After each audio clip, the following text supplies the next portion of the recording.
Swastiastu, Assalamualaikum warahmatullahi wabarakatuh. Salam sejahtera bagi kita semua.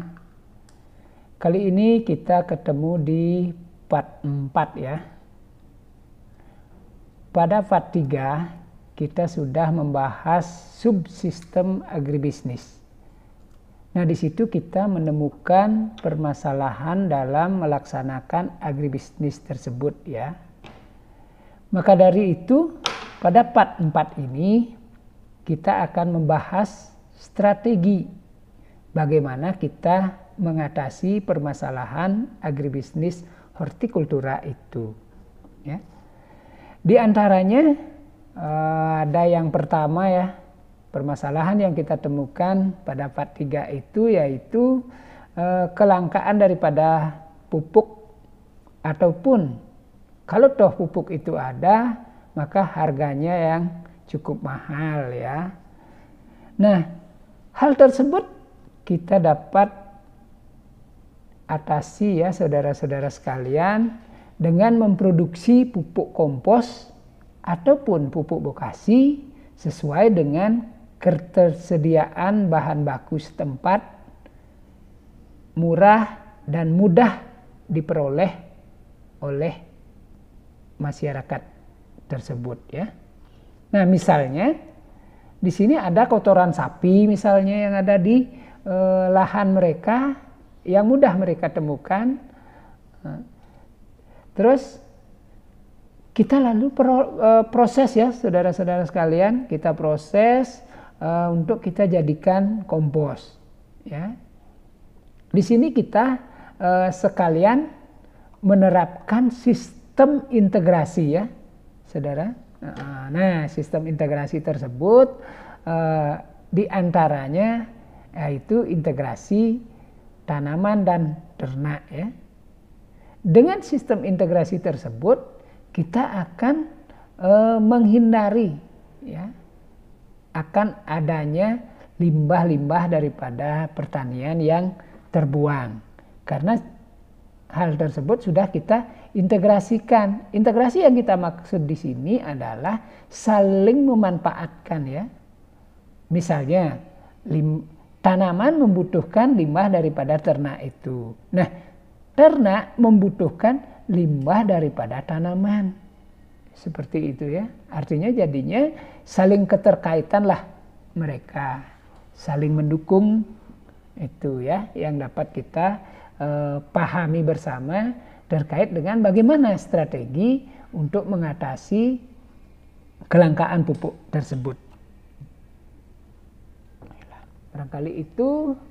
Selanjutnya, yang kedua, serangan daripada hama merupakan salah satu faktor penyebab ya, penyebab kegagalan daripada panen. Nah, hal tersebut tidak sedikit daripada petani meluapkan kekesalannya ya saudara-saudara dengan mengumpat misalnya.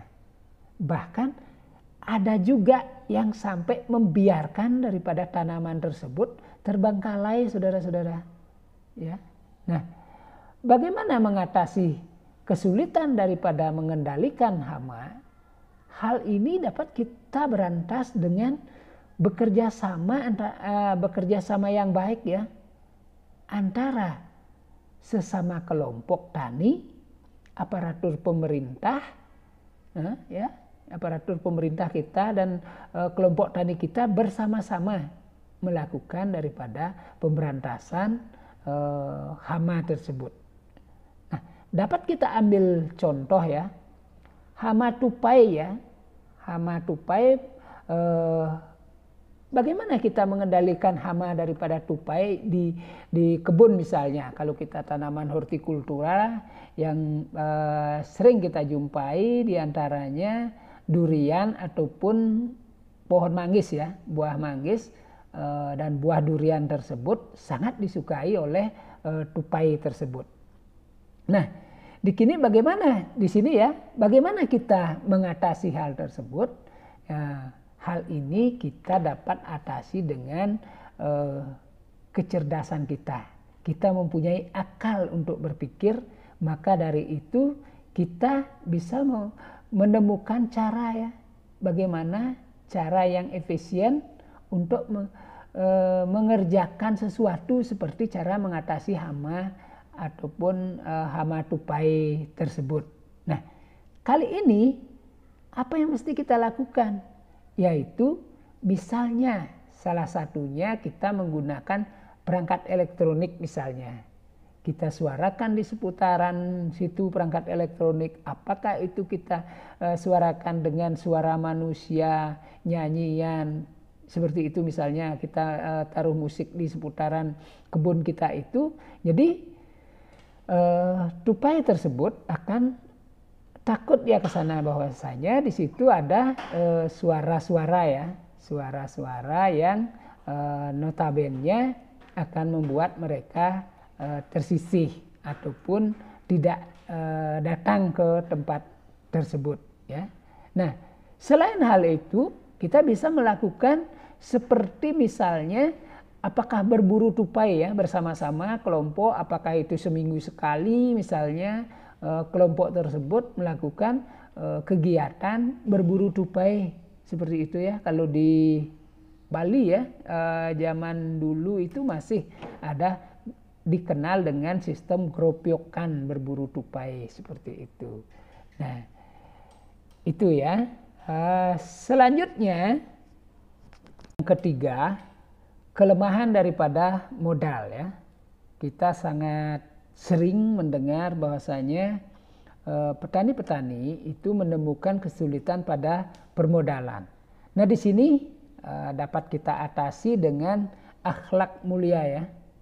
Dan kejujuran dalam melakukan suatu usaha bersama mitra ya.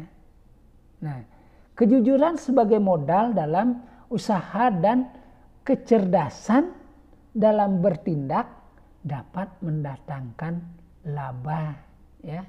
Nah, ini harus terjalin bersama, ada pada prinsip seseorang dalam hal melakukan sebuah usaha bersama. Misalnya kalau petani tidak mempunyai modal, maka carilah mitra ya, mitra untuk diajak bekerja sama. Jadi cuman bagaimana mitra itu bisa bekerja sama dengan petani atau petani bisa bekerja sama dengan mitra, ini membutuhkan kejujuran ya. Kejujuran adalah modal utama daripada kebersamaan atau keberlangsungan daripada sebuah usaha ya. Nah, yang keempat, bagaimana cara mengatasi posisi tawar daripada petani yang lemah ya. Nah, di sini dapat kita lakukan ya, di antaranya membuat asosiasi kelembagaan atau organisasi pemasaran hasil pertanian ya. Terus yang selanjutnya, pemangkasan sejumlah lembaga rantai pemasaran yang tidak perlu dilalui ya. Yang ketiga, memproduksi apa yang dapat dijual atau apa yang dibutuhkan oleh pasar tersebut. Sehingga kita harus memahami dulu atau mencari pasar terlebih dahulu ya. Baru kemudian kita melakukan proses produksi dengan sistem kontrak misalnya. Kontrak penjualan daripada produksi pertanian kita ya. Barangkali itu yang dapat kita sampaikan di part 4 ini. Kita akan ketemu di pembahasan berikutnya pada part 5. Oke, terima kasih. Sampai ketemu di part 5 ya saudara-saudara. Terima kasih.